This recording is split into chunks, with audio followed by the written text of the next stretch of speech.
لك مثل الميت، عايشين ميتين نحن، مو طيبين. يسعد لي صباحك. اهلين اهلين. كيفك عم؟ الحمد لله رب العالمين. الحمد لله يا رب. شايفك مبسوط ومشقرق.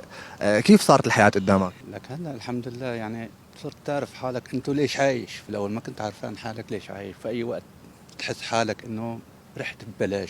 إيه وين الحياة قبل وين الحياة هلا؟ الحمد لله فرق من شو سنة. فرقت عم؟ بشو فرقت؟ اشرح لي. اخي هلا صرت تعرف انه عم تخدم هالبلد، صرت تشتغل لهالبلد، تتعب لهالبلد. في الاول كنت تتعب على الفاضي، شغلنا ما له طعمه، تحس حالك مثل الميت، عايشين ميتين نحن، مو طيبين. طيب عم، شو في موقف صار معك لما انت تتذكره بيترك غصة جواتك؟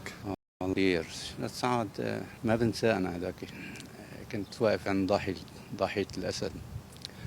عاد واقفين عم نطلع على السيارات رايحين جايين. مرقت سيارة عاد تطلع هيك، ما شفته الا رجع. طلعت قام اشر لي، قال لي تعال تعال. طلعت فيه قلت له خير شو في؟ قال لي تعال عاوزك. جيت لعنده قام طلع البارودة من، قال له قوس وخلصنا منه.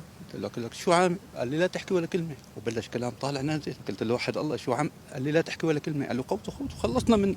طلعت هيك فيه، حسيت حالي انه منتهي خالص. فعلا صرت الشاهد وانا واقف هيك بالوقفة. كنا عايشين في رعب وخوف، بس الحمد لله وين هلا الحياة فرقت كثير، الحمد لله رب العالمين. شو نتمنى البلد هيك تكون في شغلات نحس حالنا هيك، صرنا نتأمل في بكرة خير. الله يا رب يكون الايام الجايه احلى وافضل لكل شعب بلدنا. الحمد لله رب العالمين. نحن هلا متكلين على الله، وان شاء الله بيكون بكره احلى من اليوم. ان شاء الله يا رب. متفائل عم؟ الحمد لله كثير. هلا صفى بس يعني بس بالنسبة للمعيشة شوي هيك بدنا حاولين، بس إن شاء الله هيك بس المعيشة ترتفع شوي، وأجارات السيارات فعلا عم نتلبك فيها كتير. يعني بننزل على الشام والطلعة وهالشغل. اجار المواصلات عم يكون غالي. هي كتير والله. يعني إذا راتبك 300 ألف ليرة وبدك تحط لك كل يوم لا تواخذني 30 35 ألف ليرة، شو بدي أسوي صف الراتب؟ ما بيسوي شيء معه. عاد نتمنى إنه بس هيك يعني إنه المسؤولين عن هالشيء يهتموا في هالموضوع هذا، حتى بس هيك نقدر نرتاح. طيب عم، هلا انت لما تنزل على الشارع وتشوف العالم، شو عم تحس؟ العالم مبسوطه مرتاحه؟ طبعا وين فرقت كثير. الحمد لله بتطلع في الواحد تلاقي عم يضحك من قلبه. كنا في الاول بنضحك يعني خوف كأنت العالم تلاقيها ما هي مرتاحه ولا هي مبسوطه. وين هلا الحمد لله رب العالمين فرق من السماء للارض. هلا الحمد لله صار في راحه وصار في. طبعا كثير. وين فرق كثير الحمد لله من السماء للارض. عاد هلا صرنا نتفائل الحمد لله. الحمد لله هلا صرنا. انت قلت لي شغله انه هن وقفوك وكانوا بدهم يقوصوك، صح؟ شو السبب؟ ليش؟ قال ليش عم تطلع فينا؟ يعني عاملين حالهم يا قضي شدي ما حدا قدي.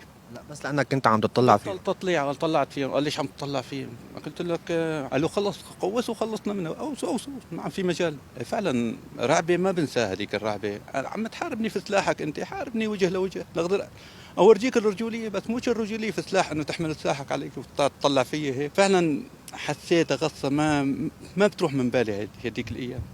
كثير شغلات بس عم تحاول تتذكر من كثر الشغلات اللي صارت معك، ما عم تقدر تتذكر شيء. صارت شغلات كثير بس الحمد لله.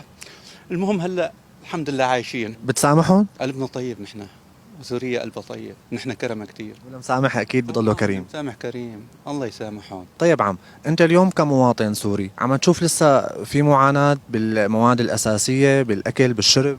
يعني اخف كثير الحمد لله على الاول. وين كانت ما تاخذ كيلو السكر ب 17 ووصل لل 20 و 25، هلا عم تاخذه ب 7000 8000 ليره. فرقت خيرات الله. الحمد لله المواد يعني الغذائيه كلها اكثرها بشكل عام كلها نزلت الحمد لله. بنتمنى انه تنزل بالنسبه للرواتب هيك، بس حابين تعجلوا لنا فيها شوي، بس لانه العالم فعلا متضايقه كثير مشان بس قصه الرواتب. نحن الرواتب ولا زيادة؟ هيك لحتى العالم ترتاح لها شوي، لحتى تقدر بس تمشي امورها. يعني اللي كان عنده 5 صبيان او 7 صبيان او صبيان ما عم يقدر، بده يعني اقل شيء لحتى يقدر يعيش هالوضع اللي عايشين نحن.